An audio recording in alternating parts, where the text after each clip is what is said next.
G'day everyone, Viv here. I hope you're all keeping well. I've just finished editing the footage for Brewing the English Bitter, which you're about to watch. I thought I'd put a little bit of a prologue in there just saying, look, I wasn't sure how much detail to put in there. I've tried to trim out all the unessential bits and pieces and time wasting and all that sort of stuff. Otherwise, it is pretty much the whole process of starting to finishing the basic brewing of a kit and kilo beer. Takes about 20 minutes. Hope you enjoy it, guys. See ya. G'day everyone, Viv here. Hope you're all keeping well. It's time to brew some beer for the beer fridge here at the studio. So I procrastinated about this for long enough. There's been too many dry nights. So let's get some beer brewing. I'll be doing a very simple kit and kilo brew. So that's basically the extract, our kit, and a kilo of some sort of sugar. Now in this case I'm using Cooper's stuff. I'm using a Cooper's English Bitter, POW, and the Cooper's Brew and Hunter #1. Now you could use sugar, caster sugar, dextrose. There's lots of different ways for doing a very simple basic kit and kilo brew. But these two work quite well together. I've done it in the past before. These two combined form what I call my $1 a litre beer. Basically cost $1 a litre, a little bit less. So let's stop stuffing around and get on with it. I've already got most of the stuff that I need prepared. It's just a matter of now sort of mixing it all together like a cake. It's very, very simple. Okay, so I'm going to try and keep this really simple. I'm just going to try and record each of the parts as I go through and do them. So it's really simple. First thing I do is put the kettle on to boil. I've got the kettle on to boil at the moment. Once that finishes, we put that water with our tinned mixture into a saucepan. So that's almost finished. Let's move this down here and have a look. So basically I just need to take my can. I'll open this up. Inside the top of the can will generally be some brewing yeast. We're going to use that yeast because I don't have any special yeast for this. And normally it will have your little instructions sheets, and inside here some places where you can record specific gravity and all that sort of stuff. So you don't really need that. But here's my tin. I basically want to put this tin into some hot water. You can see open can at the other end and then just a normal top of the can. So I'm going to put it into the saucepan and then fill this up with water. The purpose of that is to make the liquid that's in here, the mixture, more runny. It's very, very thick, so we want to soften it up with some water. So that's the very first thing that I do. Let's grab that water and basically I'll just pour it into this saucepan. And that's going to stay there until we're ready to use it. Now basically I go back and refill my kettle. So I'm going to go fill the kettle back up and put it back on to boil. Right, so the kettle's boiling for the second batch of hot water. I've got the tin extract sitting in a pot saucepan with some hot water. I'm going to leave it there for 5 or 10 minutes, basically the amount of time it takes me to boil 2 pots of kettles or a kettle and a half. At this stage I basically need 2 litres of boiling water. Or the literal instruction booklet says that you can use 4 litres of hot tap water, but I prefer to use boiling water. That way I know that the water's clean, it's had a chance to boil. Everything that I am using has been cleaned and sterilised. So I use Beer Clean to clean all of my equipment, and I use Star Sand to sanitise all of the equipment. So everything that I've got here, everything that I'm using today has been cleaned and sterilised. What's cooking away? I've got a clean fermenter. This is cleaned, this is sterilised. I have my sugar mixture and my water. We basically combine these two together in this vessel with some hot water, stir it all up, dissolve it all, mix it all up, make sure it's all mixed up properly. And then once it's all mixed up properly, we fill it up to 20 litres. I'm going to go just a fraction shorter than 20 litres because the kegs that I'm putting this stuff into, which you can see here, these are the stainless steel Cornelius kegs, the post-mix kegs, are only 19 litres.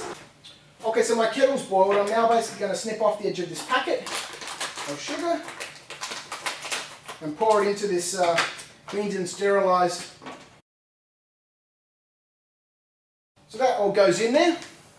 Then we add the hot water and mix it. I've got one of these mixing spoons. This comes with all the brewing equipment. So just pour in some water.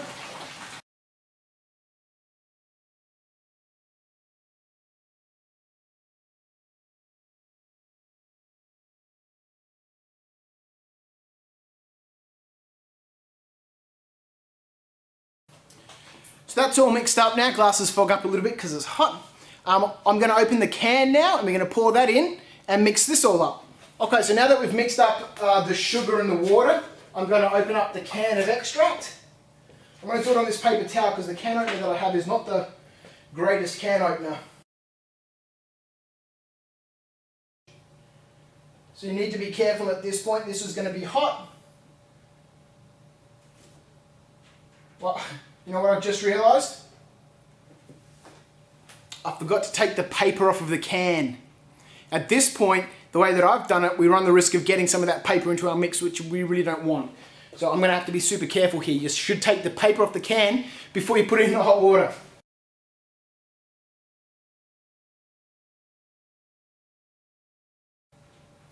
Now at this point, it's good to have a little bit of extra hot water to pour inside this can because there's a lot of goodness in there that we want.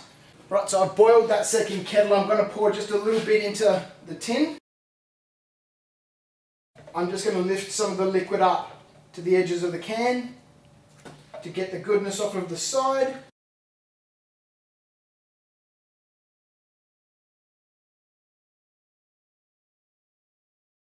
Then we'll pour it into the cylinder.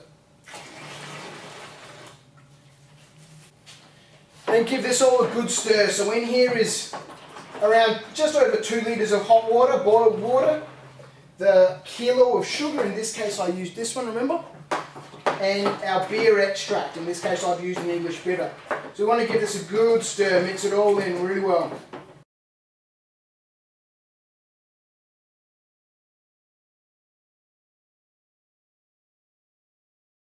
Okay, so we've got all of our main ingredients in there now. It's just a matter of filling this up to 20 litres. Now most of these vessels will have the litres marked on it, in which case 20 litres is about here.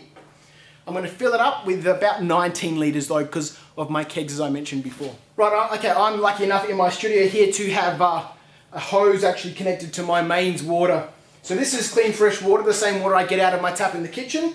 So you could just fill up buckets or something and pour it in here. The advantage for me here is this is also going to help mix up this liquid that's in there. This is also really good for me because once we've filled this up with water, we really want to aerate this quite a lot before we add the yeast, and I'll talk about that a little bit later on. So let's finish filling this up.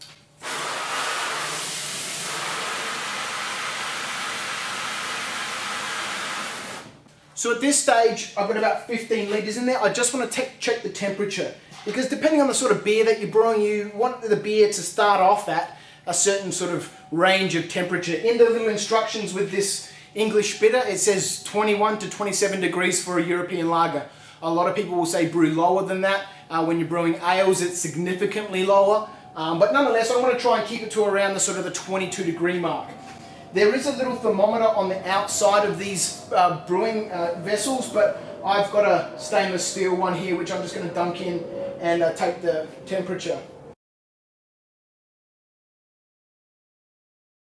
So I just want to make sure that we're not going to be too cold or too hot. So at the moment it's 28 degrees in there, and I've still got 4 litres of water to add. So let's add that water.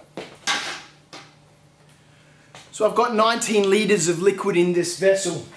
At this point we're getting close to finishing. There's one thing that we need to do before we add the yeast. At this stage the liquid is still quite stable, there's not going to be any problems, but as soon as we add the yeast, which is a live organism and it starts eating all the sugar, we need to make sure that nothing is going to get inside there to spoil the beer. So I need a hydrometer to check the specific gravity of this beer. I check it now and I check it after it's finished fermenting. The difference between those two values will give me some indication of the alcohol percentage. So I don't think I've got a hydrometer here. I'll have to check, but this is what we do now. Check the specific gravity. Okay, I've foraged around. I can't find the hydrometer. Bugger it. The only thing it's going to do for us is let us know when what alcohol percentage the beer is at, basically. And for me, that's irrelevant. I don't care. It's beer. I don't need to know how strong it's going to be. We can do some rough calculations to figure that out, but stuff it. Let's just make some beer. So at this point, we've got all of our liquid in there. I'm going to check the temperature again. This has been nicely aerated because of the hose that I used, but now is a good time to really stir it up really good. Get lots of oxygen in there because the yeast really will thrive on that oxygen. and the sugar in our mixture to fight out a whole bunch of beer. So I've cleaned this again. Just going to pop it in and check the temperature. As long as it's less than 25, I'll be happy. As long as it's hotter than sort of 20, 21, I'll be happy. I'm not really a craftsman brewer. I just brew my beer and ferment, carbonate it, and then drink it. But there's a whole bunch of different sciences involved, obviously, as you can imagine, in brewing. And one of them is maintaining good temperature. Bang, 23 degrees. So that's our formula of hot liquid and cold liquid, really well sorted out. Now around here is my little packet of brewing yeast. Now most tins come with a set of yeast, but a lot of brewers will tend to throw these away and buy a specific cultured yeast or a good yeast. Anyway, I'm going to use this little packet yeast. There's nothing wrong with it. It's going to work fine. So I snip the top off and then I just pour this whole thing in there. At this point there's a whole bunch of froth on the top of this liquid, but that's perfectly fine. I've never had a problem. My yeast is in there. Now I need to be very careful. I need to work quite diligently and quickly to stir this yeast into this mixture. Now some people won't stir it. They'll just add the yeast directly on top. But I stir it. I've never really had a problem. Okay, our yeast is in there. Now we want to make sure that our cleaned lid goes on the top.